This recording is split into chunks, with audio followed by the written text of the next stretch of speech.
ठीक है, अपना क्वेश्चन है भाई जेईई मेन 2023 का। For a body projected at an angle with the horizontal from ground,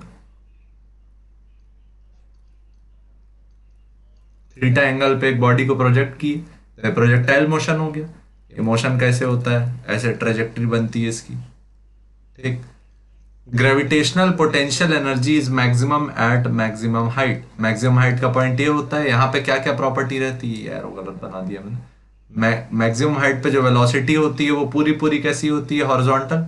और जो वर्टिकल वेलोसिटी होती है वो कितनी हो चुकी रहती है, जीरो, यानी कि velocity in Y direction equal to zero.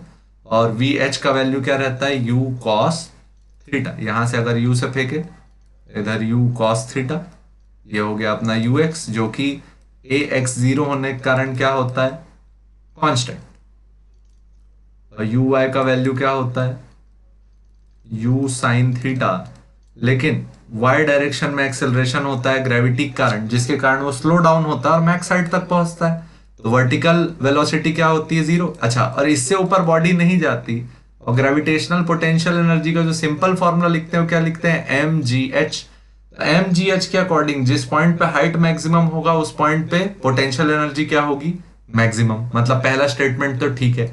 दूसरा statement, the vertical component of momentum is maximum at maximum height.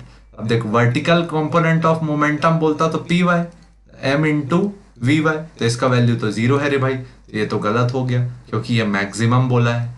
उसके बाद horizontal component of velocity is zero at highest point, no.